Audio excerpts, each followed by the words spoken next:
Hello यारो, सो ये कल की मूवी का एंडिंग एक्सप्लेनेशन वीडियो है। तो इसमें स्पॉइलर भर भर के होंगे। सो चलिए शुरू करते हैं। तो मूवी के एंड तक अश्वत्थामा यानी कि आपने अमिताभ बच्चन और दीपिका पादुकोण का कैरेक्टर शामभाला पहुंच जाता है, जो कि बहुत ही प्रोटेक्टेड और हिडन सिटी होती है। लेकिन इस तक अपना भैरवा फिर भी पहुंच जाता है, जहाँ भैरवा इस सिटी तक आने के लिए ही के एक सोल्जर की मदद लेता है। फिर क्या, जैसा सबने सोच रखा था, भैरवा यहाँ आते ही अश्वत्थामा से लड़ाई करने लग जाता है सुमिति के लिए। और जहाँ सुमिति अश्वत्थामा के प्रोटेक्शन में होती है, लेकिन भैरवा भी वहाँ खाली हाथ आया हुआ नहीं होता है। भैरवा अपने बुद्धि में अपग्रेड करके आया होता है अश्वत्थामा से फाइट करने के लिए। और इसी बीच में अश्वत्थामा और भैरवा की लड़ाई में कॉम्प्लेक्स के लोग भी वहाँ आ जाते हैं सुमिति को अपने साथ ले जाने। और जहाँ शामबाला में पहले से ये फाइट चल रही होती है अश्वत्थामा और भैरवा के बीच में, वही दूसरी फाइट भी शुरू हो जाती है कॉम्प्लेक्स के सोल्जर और शामबाला के सोल्जर्स के बीच में। और इसी सब के बीच में चैटर्जी का कैरेक्टर भैरवा और अश्वत्थामा के फाइट में इंटरफेयर करता है, वहाँ पर बॉम्ब ब्लास्ट करता है। इसी सब के चक्कर में सुमिति खाई में गिरने वाली होती है कि भैरवा और अश्वत्थामा मिलकर सुमिति को बचा लेते हैं। लेकिन अश्वत्थामा एक जोर से बुक्का मारते हैं भैरवा को और वो बेहोश हो जाता है। लेकिन ठीक तभी उसके तुरंत बाद चैटर्जी का कैरेक्टर पीछे से आके फ्यूचर टेक्नोलॉजी की मदद से अश्वत्थामा को पकड़ लेता है और सुमिति को अपने साथ अपनी शिप में लेकर निकल ही रहा होता है कि तभी हमें इस पेड़ का पत्ता अश्वत्थामा की इस लकड़ी पे गिरते हुए दिखाई देता है। और बूम, ये वेपन जैसे हमें पता है महाभारत के समय का है, लेकिन अश्वत्थामा का नहीं, उसके बेस्ट फ्रेंड का, जो कि one of the strongest warrior है, जिनका नाम सूर्यपुत्र करण होता है। और ये अस्त्र भी उन्हीं का होता है। और हमें ये भी पता चलता है कि भैरवा का कैरेक्टर उन्हीं का रीइंकार्नेशन है अभी के इस समय में। और फिर क्या, भैरवा अकेले ही पूरे कॉम्प्लेक्स के लोगों को मार के सुमिति को बचा के अश्वत्थामा की तरफ लेकर ही जा रहा होता है कि तभी बुज्जी भैरवा को वहाँ पे होश में लाकर सुमिति को लेकर निकलने के लिए बोलता है। लेकिन अश्वत्थामा भी उसको रोकने की कोशिश करते हैं, लेकिन वो फेल हो जाते हैं। और इसी के साथ ये मूवी यहाँ पर ही खत्म हो जाती है अपने पार्ट 2 को हिंट करते हुए। और फिर इसमें एक मिड पोस्ट क्रेडिट सीन भी है, जिसमें हमें दिखाया जाता है कि जो एक ड्रॉप सुमिति के अंदर से लिया गया था,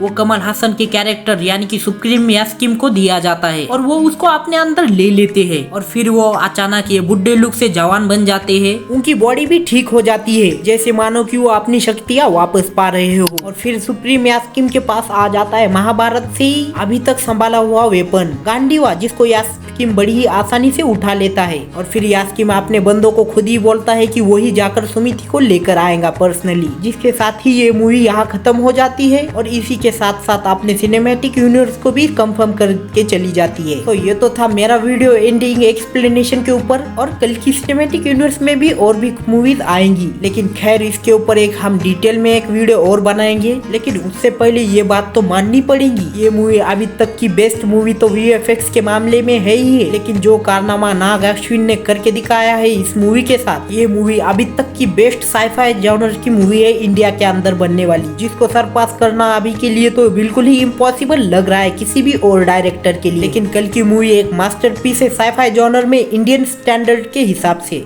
सो जाइए इसको थिएटर में जाके देखिए, एक बार एक्सपीरियंस कीजिए इसके वर्ल्ड को। सो अगर आपको ये एंडिंग एक्सप्लेनेशन वीडियो अच्छी लगी हो तो वीडियो को लाइक कर देना। मैं मिलता हूँ आपसे अगली किसी वीडियो में। बाय।